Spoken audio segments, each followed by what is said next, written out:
Hey guys, Ryan from Husky Moving here, Arlington, Massachusetts. We're a full-service residential and commercial moving company. We do tons of handyman work. I do artwork mounting, TV mounting, tons of assembly work, hanging pictures. We do some light plumbing, light yard work. If it involves a house, we try to get it done. I want to talk to you guys about a job I had this week. I'm going to give you the detailed synopsis of what was going on and what made it challenging, and then eventually I'm going to get to the point at the end of the video of why I'm making this video. I want to talk to you about one of the greatest life skills you're ever going to have is the ability not to give up when things either A, look like they potentially might not be able to happen, but more often than not, what will happen is, even if something can happen, but it gets very, very difficult to accomplish it, you're going to want to quit. That's what this video is about, the not quitting aspect of our job as service professionals. Here's what was going on.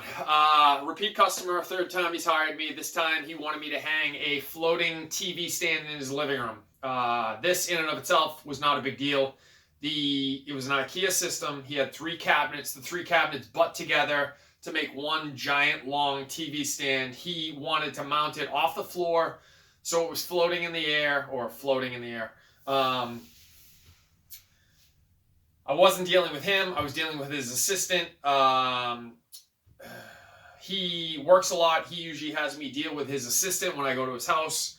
The reason why this job in particular was challenging, and the reason I'm making a video about this one, was because there were 3 shelves. The 3 shelves had to be mounted individually and then butted up to each other and then screwed together, which is not a problem. That's actually easy.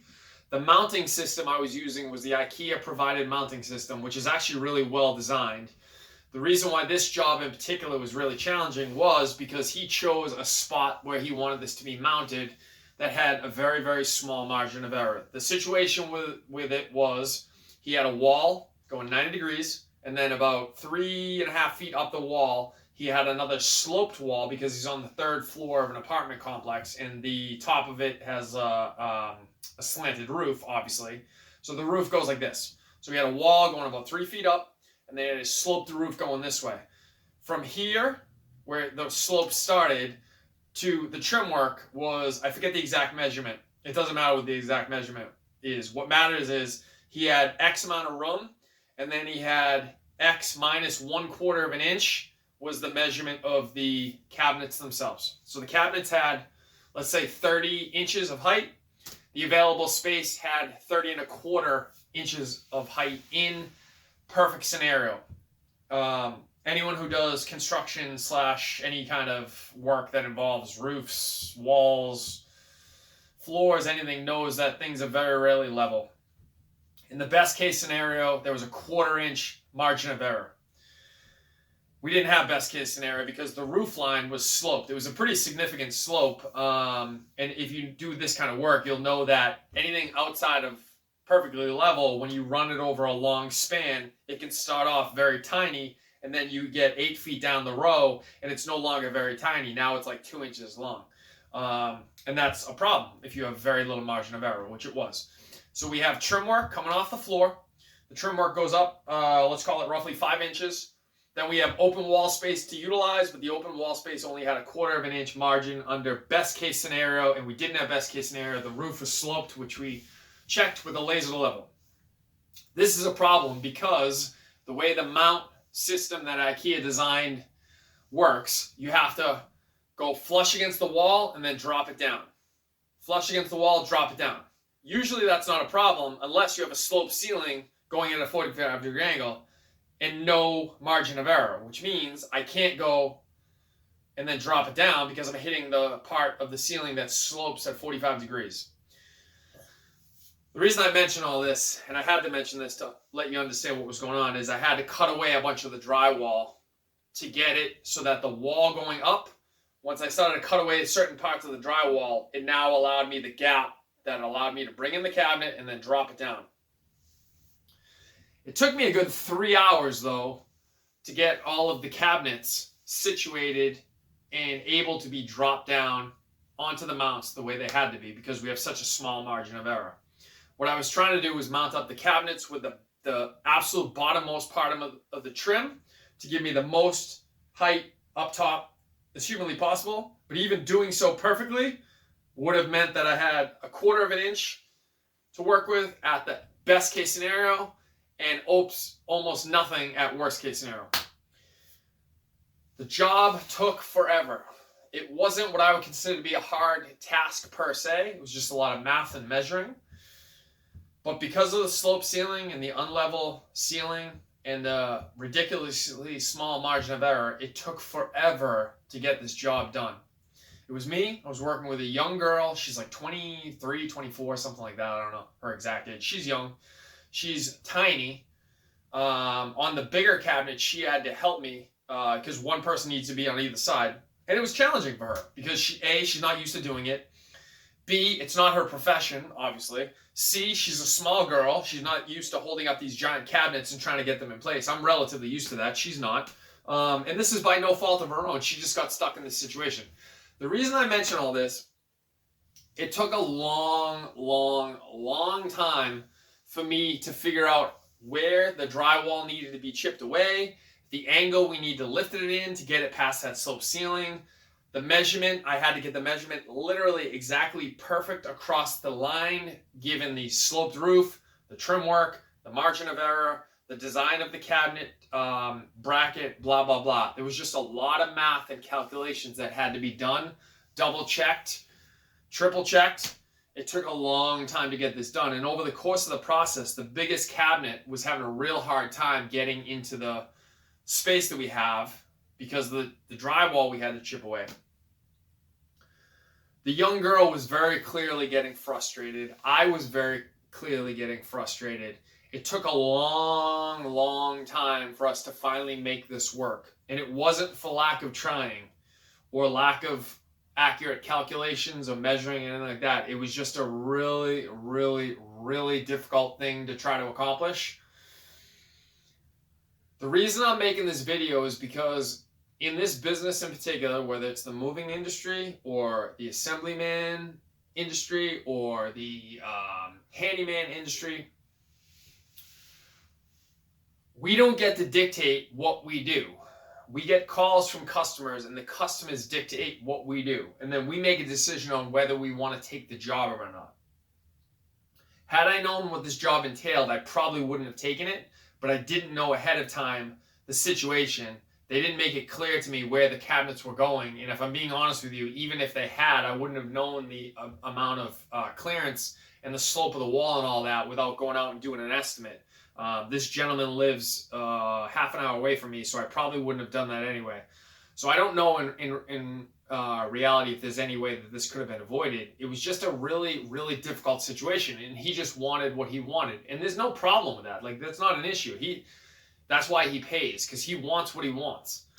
He gives me a list of things that he wants to accomplish, and my goal is to figure out whether it's possible to do so, and if it is, to make it happen regardless of what it means to me personally.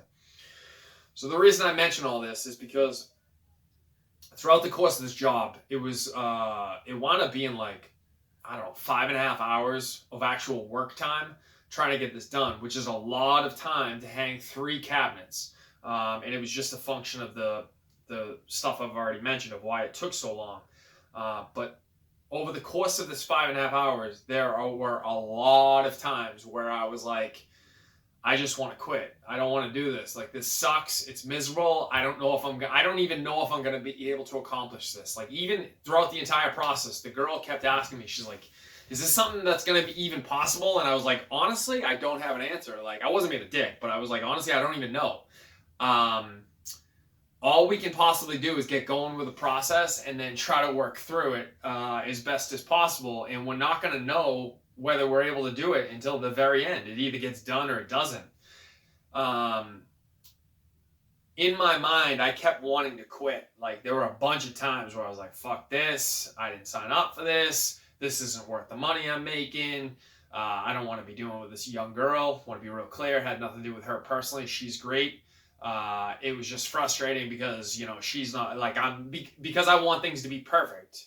Because I get irritated and frustrated because things aren't going my way. So now I resort back to a child, and now I expect everything to be perfect, even though nothing is ever perfect, nor should I expect it to be. That's not her job. Is not to be a installer. Her job is not to be really strong lifting cabinets. That's not her job. That's not what she signed up for. And yet she's in this role. So it's not fair, obviously, for me to expect her to be able to lift 100 pounds. That's not what she signed up for. That's not the job she took, right?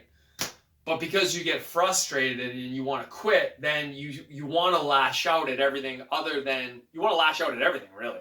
Like the job, the girl, the cabinets, the design of the bracket, the sloped walls. Why didn't they put the ceiling in perfectly level? Why can't we just cut away the trim work?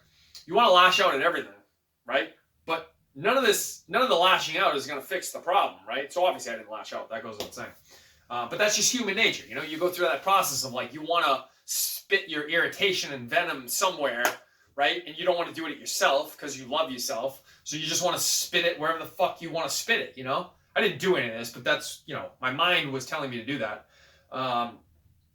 So I'm getting irritated. I want to quit. The girl clearly is annoying, but God love her. She was like, she didn't ever quit. Every time I asked her to do something, she was right there to help. And never quit, never got like negative or anything like that, which, you know, super appreciative. The point of the video is in this industry specifically, more so than in any other industry I've ever worked in, whether it's handyman, moving, whatever the case may be, you are going to get to a point where you are going to want to quit. Things are going to get really, really, really hard. Things are going to get really, really obnoxious. You're going to be out in the cold in 20-degree temperature. You're not going to be able to feel your fingers. Your head's going to be hurt. You haven't had water in an hour. You haven't been able to eat all day. They told you it was going to be a 6-hour job, and now it's going on its 11th hour of the job. They didn't tell you there was any assembly work, and now they're hitting with the assembly work. They want you to take apart their baby's crib and put it back together, even though they said they were going to do it themselves. There's a million things they're going to want to cause you to quit, to give up, to say, no, I didn't sign up for this. I don't want to do this anymore. I want to get the fuck out of here. As a professional, the biggest, well, not the biggest, but one of the indicators of success that you're going to have, whether it's service industry, handyman industry, moving, whatever the case may be, is going to be your inability to quit. If you have the ability to finish up something, to get it done, you need to get it done. You can't quit. You can't walk off. You can't say, no, I don't want to finish this out. I read a post the other day from some worker. I forget what it was. It was on like a forum or something, service person forum I go to. And they had been hired to do a job, and they got to the job, and they weren't told that it was a 3rd and 4th floor walk up, and they were hired with someone else. And the other person stuck around for like 20 minutes and then walked off the job because they were irritated that they had to walk up 3 flights of stairs. And so the person who stuck around was like obviously pretty upset because they wound up doing a disproportionately large amount of the work rather than what they got hired for. And I understand that because I've been in that situation thousands upon thousands of times. Literally. It sucks. It sucks. Every bit of selfishness inside of you goes, I didn't sign up for this. I don't deserve this. Someone else not doing their job is causing me having to do more work than what I signed up for. I get it. Been there. But the next step in that is the professionalism step is it doesn't matter what anyone else does for their part of the job. What matters is what you said you were going to do, right? So if you take on that responsibility and say, okay, well, you can't do this. You quit on me. So I'm not going to quit. I'm going to stick it out, right? So you stick it out and you climb the 3 flights of stairs, the 4 flights of stairs, and you're doing twice as much work as what you thought it was going to be, and it takes you 2.5 times as long because you're getting tired and you don't have anyone to help you and blah, blah, blah. And that sucks. And you feel miserable and you go home and your body's destroyed and your mind is just, fuck everyone, I hate this entire world, blah, blah, blah. You've solidified yourself a customer for as long as you humanly want it. That person will always call you back. You'll be the first person they call for any kind of work because they know they can count on you, that you're not going to quit, that you're going to get it done. And I actually, the reason, to bring this video full circle, I want to be real clear. I'm not making this about me. I get paid to not quit. That's why I get paid. I make a decent salary because I do the things that other people can or don't want to do. That's why I get paid a decent salary. I'm not even talking about me per se. I'm talking about you. I'm talking about the girl in this scenario who didn't quit. And I wound up sending a message to the guy who hired me to let him know. I said, listen, your worker here, your assistant, I just want you to know, like, today was very, very difficult. It was very difficult for me, and I'm used to having these types of days. Like, this is what I get paid for. I do this a lot. And it was really difficult for me. Your girl doesn't get paid for this. That's not her job. And she hung in there, and she stuck it out, and she didn't quit. And I just want you to know she didn't quit. There were a lot of times where I know for a fact she wanted to quit and say, no, I don't want to do this anymore. I want to get out of here. I want to go get a coffee, or I just don't want to be here anymore. Because I know I was feeling that way, and I'm the one responsible for doing it. So I know she was feeling that way. I just want you to know she didn't quit. And me and the guy talked about it a little bit, and he mentioned how valuable she was to him, and I didn't really say anything about, like, it's none of my business to tell him how valuable she is to him. I just wanted him to know that she didn't quit. And I've seen countless people in my days, countless men, women, old, young, quit when things got hard. Like, just bounce, I'm out. So I was really appreciative that she didn't quit. The point of this, the reason I mention all this is because that is one of the biggest skill sets you'll ever have in any kind of service industry, is the unwillingness to quit when things get absolutely fucking miserable and you want to kill yourself. Everything in your body is telling you to go left and get the fuck out of here. And your mind is saying, go left, get the fuck out of here. And you have to tell yourself, you don't quit. Like, I'm not leaving. I refuse to leave until this is completed. I refuse to leave until this customer's happy, regardless of what this does to my mind, to my body, right? Because my reputation, my business reputation, my reputation as a man, the way this person looks at me, right? My reputation is more valuable to me than the immediate satisfaction of stopping what I'm doing and leaving and getting the fuck out of the situation. That uncomfort, the discomfort that says, get me out now. The fight or flight that says, I don't like this. I want to get out of here immediately, right? Don't give in to that discomfort if you can avoid it, guys. That is a huge, huge, huge differentiator between those who are going to be super successful in life and those who are not going to be successful in life. And it doesn't matter what the task is. It doesn't matter whether you're hanging a floating TV stand or whether you're trying to install a light bulb. It doesn't matter, right? That unwillingness to quit is going to take you so far in this world, all right, guys? I know this is all over the place, roundabout video. I hope you took some knowledge from this. If you did, like and subscribe. If you need to get a hold of me, info@huskymoving.com. And website is huskymoving.com. Thank you for listening, guys. Appreciate it as always.